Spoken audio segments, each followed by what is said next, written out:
Welcome to another edition of Morning Date, when we get to meet with amazing figures from all walks of life. Today is no exception, as I have the privilege of sitting down with architect and design principal of DMP Partners, Peter Choi. Welcome to the studio. Thank you, Sue. Could you say hello to our listeners? Hello, everybody. Well, I'm so privileged this morning to have you in the studio with us. We're going to talk about your work in architecture, your life as a person as well, and also your future aspirations. But first, let's talk about what you do. A brief introduction, if you will. I am a transplanted East Coast U.S. architect, and in Korea, I practice as an architect. I teach at the graduate school level, and I just have a general sense of sharing architecture to as many people as I can. 네. 피터 초이 씨는요, DMP 건축사무소의 이제 부사장님으로 계시고요. 또 여러 학교에서 겸임교수를 또 역임하고 계십니다. 서울건축위원회와 또 시민디자인위원 역할도 맡으신 바가 있습니다. Well, we're going to talk architecture today, obviously, and your resume is truly astonishing. From a recently opened hotel in Hongdae to major projects in the Middle East, your field of work has crossed many different borders. So could you briefly tell us about some of your recent accomplishments? Probably the one that I'm probably the most proud about recently is a 2,200 room dormitory at Ewha University. Right. And that was a challenging project in of itself because the Ewha campus is very beautiful and it's a very sensitive site with a mountain. And how do you create such a large development while trying to preserve the nature, the beauty of it? I would say that's one. Another one that's coming up right now is in Sewon, where I did the exterior architecture services. And what's interesting about that is the area around Sewon and Ujiro is historically a very important part of our city. Sure. And right now with the redevelopment that's going on heading eastward from CBD area, the question arises, how do you sensitively add on at that kind of density while trying to maintain the history and the character of Seoul, so it doesn't look like a Tokyo or New York or London. Right. I take it that's part of your philosophy when you design things, to make it sort of blend in and keep that historical element intact. So tell us about. As an architect, what you learn in school is very sort of pedantic and rudimentary, but as you go on to practice, what you start to look at is the relationship of the built environment, our buildings, to the people. So I don't see an office building as just an office building. I see it as something that you put into a city. And how does a city become a better city because of this building? Or how do people experience this building as a better building than what it is as a function? 특히 이제 기숙사 얘기는 잠깐 해주셨지만 이제 외국에서 보는 기숙사의 모습과 한국에서 우리가 기존에 봤던 기숙사의 모습은 사실 굉장히 많이 다르거든요. 근데 이제 부사장님께서는 한국의 그런 그 기숙사의 이렇게 보면은 격변, 아주 굉장히 큰 변화를 가지고 오고 계시는데 그게 지금 말씀해주신 필로소피와도 무관하지 않은 것 같아요. 그러니까 어떤 건물을 지을 때 그 건물 자체를 짓는 게 아니라 도시의 일부를 내가 짓는다. 굉장히 멋있는 말씀이신 것 같거든요. And you also like to build things that are eco-friendly, I understand. Yeah, obviously this is something that's so topical, not just in Korea but worldwide. There's a building going up in Sewon called the Summit Towers that's opening in a few months, and the whole south facade of this two 20-story towers is clad in BIPV solar panels. So we get 420 kW watts of sustainable energy from just the south facade. And the bottom 3 floors of this building, it's a living wall, so we actually have plants growing on the building itself. So the idea of getting 420 kilowatts of energy just by being there and looking at the sun is something that's doable, and the city is really doing a good job of reinforcing that kind of initiative. 네, 리빙 월이라는 거는 벽에다가 실제로 담쟁이라든지 이런 식물을 키움으로써 살아있는 것 같은 그런 인상을 주는, 실제로 이제 살아있는 식물들을 같이 활용한 그런 건물을 뜻하고요. 그 다음에는 태양광이라든지 이런 에너지를 활용해서 에너지 측면에서도 굉장히 친환경적인 그런 건물을 또 짓고 계십니다. Well, safety is another aspect that we can't really leave out, and you know there have been unfortunate stories here in Korea about buildings where people were not able to evacuate when they should have been able to, and things like that.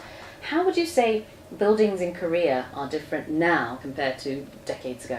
I think fundamentally the buildings themselves are the same. What has changed is actually policy, public policy, safety policy. Right. And so in lieu of the recent spate of fires that have happened in Busan and the other minor cities outside of Seoul, the government in and of itself has updated and made more stringent the fire codes. So the distances from any location in the building to a fire stair, or how do you clad a exterior envelope of the building so fire doesn't run up the side of the building. These things have been proactively strengthened in terms of the code to make it more conservative. Right. So I guess it goes hand in hand. The architect would have to consider that obviously, but if the policy isn't there, Absolutely. then it, you know. Otherwise, it would be a voluntary Sure. Initiative from the client, which which is where usually many costs more problems money. arise. Yeah. And so they would not do that. So it has to be a government issue. Absolutely. 네, 이제 안전 문제에 있어서는 건축가의 역할도 중요하지만 이제 정책적인 측면에서 이 두 측면이 같이 이제 손을 잡고 있어야 안전이 좀 더 확보가 되고 그 다음에는 좀 확실하게 그런 측면이 보급이 되는데 요즘은 그런 게 예전보다는 많이 좋아졌다라고 말씀을 해주셨습니다. Now, Korea, of course, has a lot of high-rise buildings. It's not hard to notice, especially in Seoul. How high can buildings go in Korea? Or conversely, underground, how low can they go? In terms of height, the Lotte Tower in Jamsil, 123 stories. I think it is right now the 7th largest tower in the world, right, as of this point. But that's always changing. There really is no limit, and in fact, the tallest building was built by Samsung Construction, homegrown, our engineering and construction company in Korea. So there really is no limit. It really is a matter of money and capital. There's a saying in architecture that anytime you go over 65, 70 stories, it really is about ego. Because beyond that, efficiency is outweighed by the cost of taking it to that level. What happens in the Middle East is because there's a large expanse of empty land, you build a tallest tower in the world, you get the publicity, and then the land around it becomes expensive, and that's how you make it work from a financial point of view. In terms of going into the ground, I really don't know. I would imagine look at the subway systems and look how far we can go down there. Yeah, right. Anything can be done in construction as long as you have the will and the money to do it. Right, but money, as you said, would be an issue, especially if it's over 70 stories. That's right. And any building that you do to dig into the ground costs a lot more than building above grade. Does it now? Okay, Yeah. very interesting. 그러니까 층고에 대한 얘기를 지금 좀 나눠봤지만 한 70층 이상의 높이가 되는 건물 같은 경우에는 그때부터는 수지 타산이 사실은 맞지 않는다라고 얘기를 해주시면서 그렇기 때문에 효율성 면에서는 70층 이상의 건물은 이제 어떤 기능을 한다라기보다는 홍보의 목표라든지 뭔가 그 외에 상업적인 목표가 있다라고 봐야 될 것이고 실제로 그런 건물들이 참 세상에는 많고요. 그럼에도 불구하고 뭐 제한이 없다. 얼마든지 더 높은 건물을 지으려면 마음만 있고 돈이 있으면은 지을 수 있다라는 말씀도 흥미로웠고요. 그 다음에는 이제 땅 속에 지하에 짓는 게 지상 건물보다 돈이 더 많이 든다라는 것도 굉장히 흥미로웠습니다. Well, let's take a short song break, shall we? This is fascinating stuff. But we'll come back after we listen to a song by Police, and we'll talk more about your work and your life as an architect, as a teacher, as a human being as well. So we'll do that after Police sings Every Breath You Take. You're listening to Morning Special. This is Morning Date. And right now I'm joined by architect and design principal of DMP Partners, Peter Choi. Well, earlier on we briefly mentioned how one of your recent and most proud accomplishments is the 기숙사 dormitory over in Ide. Let's talk a bit more about that, because you have mentioned on many occasions how university life in general revolves around dormitories in the West, whereas in Korea it's not really the case. In fact, data shows that only about 21% of students university students were enrolled in a dormitory last year, just, very, very few compared to overseas.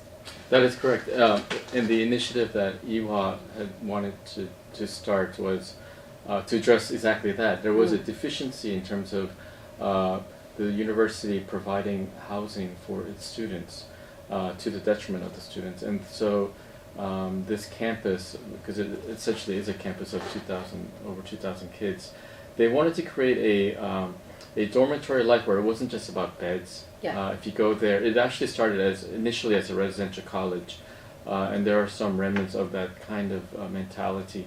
But they wanted to create a more student-centric, a lifestyle-oriented 기숙사. Right. And so we have as opposed to individual rooms, they have suites, 6 to 10 people. They have their own dining rooms with their own retail services, all in concentrated areas throughout the dormitory complex. So there are these sort of multiple centers within that larger complex. So ultimately it goes about creating that lifestyle, which is more Eurocentric or European or Western, I would say. And I think it's a very good thing. And from what I have heard, the students have really enjoyed it. And this was actually, in fact, Iwa's initiation of a house system where they bring in the freshman class per semester, half and half. And so they start together on campus within these dormitories. 그러니까 이제 외국에서는 기숙사를 중심으로 대학 생활이 이루어지는 경우가 참 많습니다. 저도 사실 개인적으로 그런 경험을 해봤고요. I was an exchange student in Australia, and there, I think almost everyone in the class belonged to a dormitory. Only a few, commuted from home, and so we would have competitions between dormitories. Every dormitory would have a tutor, more than one obviously, and so life revolved around these dormitories, and I could definitely resonate on that level. Yeah, that's a good point. In Seoul, where so many university students, unless you're from outside of the city, where they do live at home or across the river, especially at Iwa, the university did want a very nice environment so that their time away from their family was a meaningful experience, and so that kind of culture building was a very important factor. 네, 기숙사를 하나의 그냥 숙박 시설 정도로 해석하는 게 아니고요. 하나의 생활 공간, 어떻게 보면은 대학 생활의 굉장히 큰 부분으로 만들고자 하는 그런 유럽과 미국에서 볼 수 있는 모습들을 가지고 오신 게 굉장히 인상적입니다. 저 역시 그런 경험을 해봤기 때문에 제가 받은 인상은 어떤 거였냐면, 저는 이제 한국에서도 대학 생활을 해봤고 외국에서도 해봤는데, 한국에서는 보통 이제 학과별로 뭐 하거든요. 뭐 무슨 과대 무슨 과 대학 뭐 이런 게 있는데, 외국에서는 기숙사 대 기숙사 이렇게 하더라고요. 그리고 그 다음에는 정말 하우스 개념을 말씀해 주셨지만, 이게 진짜 집 같은 느낌이 있고요. 거기에는 카운셀러부터 시작해서 그 다음에는 뭐 공부를 도와주는 튜터들도 있고, 그 다음에 기숙사별로 여러 가지 개발을 할 수 있는 프로그램들도 아주 잘 갖춰져 있는 게 저도 인상적이었는데, 그런 거를 좀 이대에 좀 도입을 이번에 해주셨고, I would very much like to see this spread to other universities in Korea as well. Me as well. As you said, I'm from Seoul, so when I went to a university in Seoul, I was not able to go to any of these dormitories, even if I wanted to. And then, the students that did, they usually only used it for sleeping purposes, and that was it. But of course, this is hopefully going to change. And this is very fascinating stuff indeed. But going back to you now as a person, tell us about you as a person, where you were born, how you came to be where you are now. I was actually born in Seoul, and we emigrated to the U.S. When I was 7 years old. And while I was living in the U.S., I've always gravitated towards drawing. So I have sketchbooks that started from literally when I could start drawing anything. My dream of being an architect started when I was in 2nd grade. Okay. And so for me, when I meet people and they still don't know what it is that they want to do, that was always a very foreign thing to me, because it was so absolute in my mind. Wow, what I how did wanted that come to to be, do you think? I do have an idea. Where I was growing up, the city was going through an urban renaissance, and so I would always see, whenever we drove through the city, construction sites would catch my eye. Yeah. And any kind of the idea of revitalization of a city being reborn, that to me, even at that age, was a very interesting thing, Right. because it is very optimistic, and it takes a long period of time as well. Sure. And so I think it's all of those things. So instead of playing with Lego, as many kids would do, you were drawing sketches of I did buildings, Legos houses? as well. Okay. And what sort of pictures do you remember drawing in grade 2? A lot of buildings, Yeah. Houses. houses. Yeah. Okay. yeah. Wow. Yeah.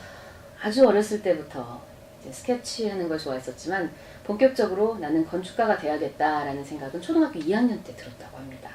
그리고 그 후부터는 쭉 이제 한 길만, 한 울물만 파신 건데, 그래서 이제 남들이 20대가 되든 30대가 돼서도 내 꿈이 뭔지 모르겠다라고 할 때 잘 이해가 안 되신다고요. 왜냐면은 선생님 같은 경우에는 워낙 어렸을 때부터 굉장히 확고한 꿈을 갖고 계셨고 지금도 그 길을 계속 걷고 계십니다. So you went to a lot of prestigious schools, Cornell, Harvard. How was it adapting to these schools? Was it just a natural thing? And how did that shape your view really, of architecture? Because they're very beautiful schools. It wasn't a natural thing because coming from a suburban mid-Atlantic city to this, like with Cornell, you have classmates from all over the world. And, their parents are physics chair at MIT, MacArthur Fellows, and groundbreaking. So all of that really did overwhelm me in the beginning. But once you get through that, and that's really an emotional thing in terms of maturation as a person.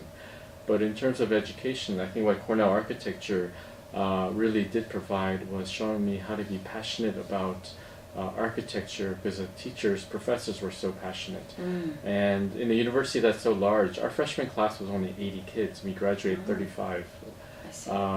And so we become really close with each other and with our professors. Sure.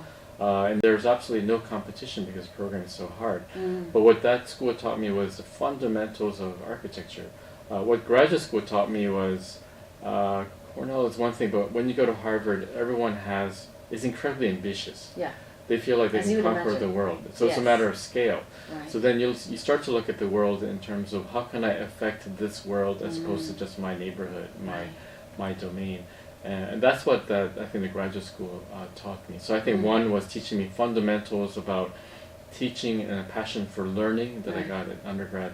And I think graduate school is really about looking at a scale that's much larger than I would have ever have imagined.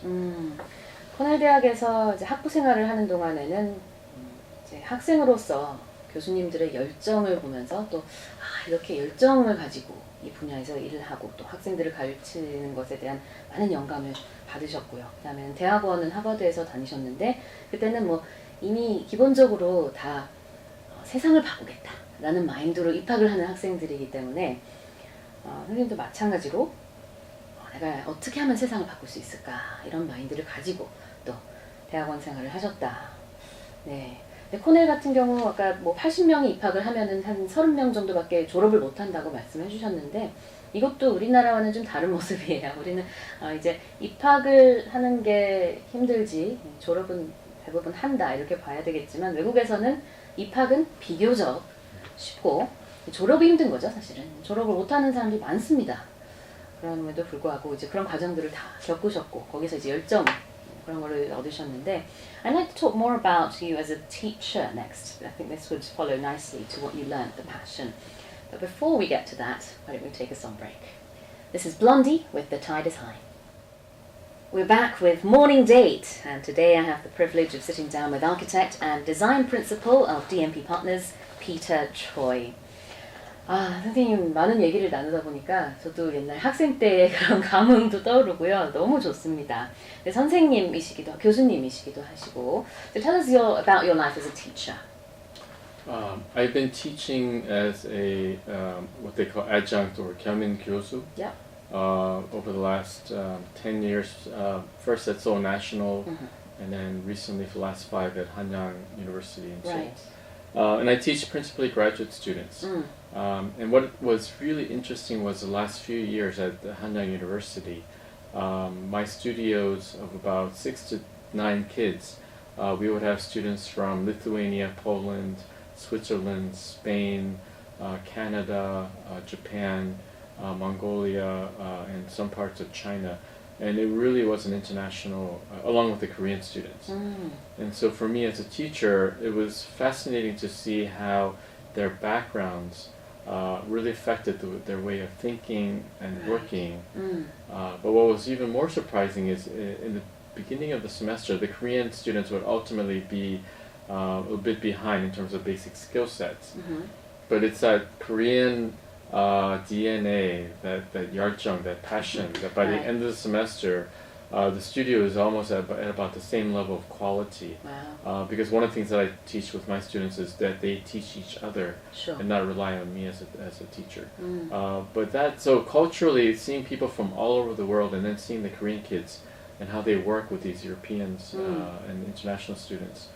Fascinating window for me as an expat looking at Koreans and how they work. Right. You also mentor high school students as well. Yes. So Foreign School, where I've been a board member, they have a career experience program where for a week the sophomores, 10th graders, they can select an occupation, and the ones that are lucky to be with me are obviously learning architecture, and they essentially shadow me for a week. And that goes back to when I was their age. And I went to meet an architect, and how he really, I still think about this guy. He had no fingers because he lost them during World War II, but he had master plan Johns Hopkins University medical campus. Wow. And then he went on to work on the channel. So the impression that you have as a high school student, I think, is really, it's big. Because it's a pivotal time of your life Absolutely. when you can really shape the path ahead of you. 서울 외국인 학교 학생들의 이제 멘토 역할도 하고 계시는데요. 오늘 사실 스튜디오에 학생들 같이 왔어요. 밖에서 구경하고 계시는데 이제 이렇게 고등학생 나이가 됐을 때 선생님 본인도 그렇게 멘토링을 받았었고 그때 직접 직업 체험 비슷하게 해보는 것이 굉장히 많이 도움이 된다는 것을 직접 느끼셨기 때문에 또 이런 멘토 역할도 하고 계시다고 설명을 해주셨습니다.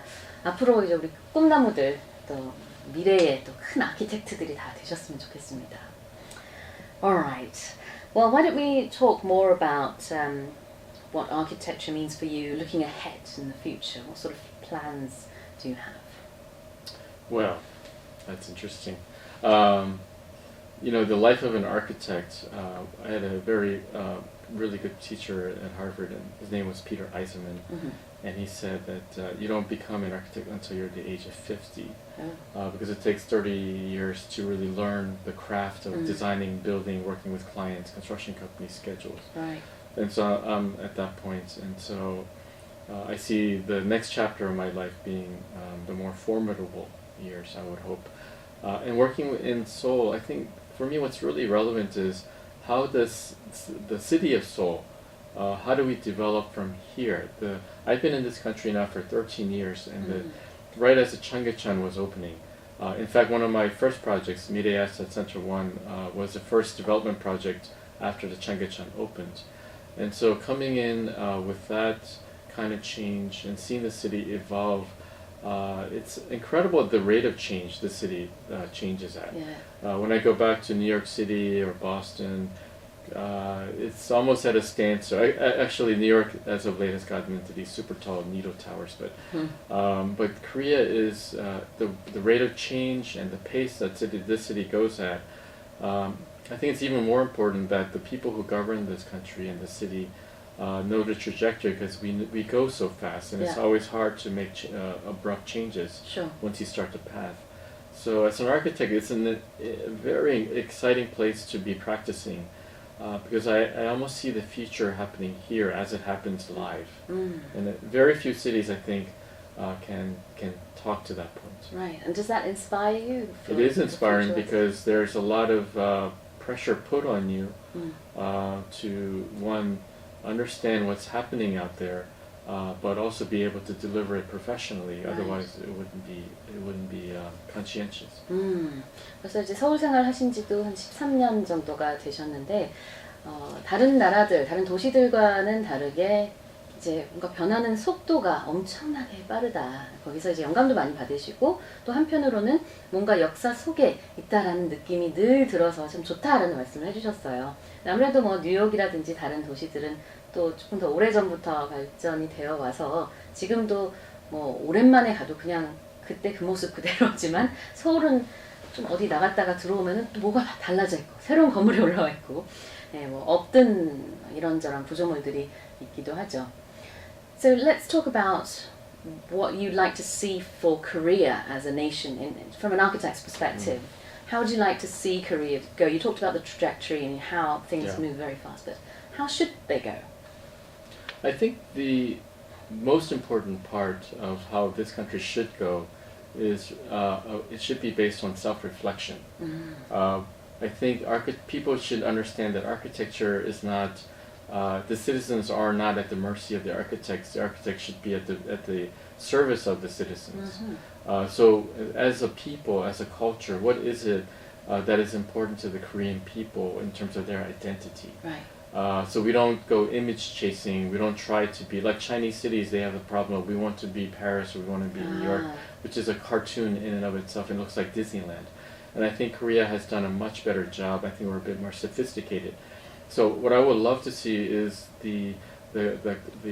this educated mass that's out there, 40 million, one of the most educated in the world. I would like for them to be more introspective about who we are as a country, where have we come from, because only when you are able to go back into history and look where you came from can you really see where you want to go. Right, indeed.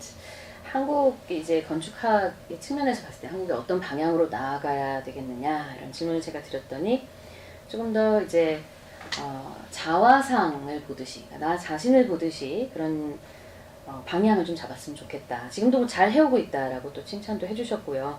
가령 다른 나라들 중에 좀 개도국 중에서는 파리처럼 만들려고 한다든지 중국 얘기를 해주셨습니다만, 그러니까 전혀 그 다른 전혀 그 나라의 본래의 모습이 아닌 것을 따라하기보다는 한국이 무엇인지, 한국 사람들이 어떤 사람들인지 이런 거를 생각하면서 다 투영을 해서 앞으로 건축을 하면 훨씬 좋을 것이다. Of course, in terms of sustainability as well, and as you said, identity and all of that should go hand in hand. Right. So I think sustainability, the eco-friendliness of our buildings and our environment, that has to be a given at this point. Right. And the city of Seoul has mandated very conservative and strict guidelines. So I'm not worried about that really.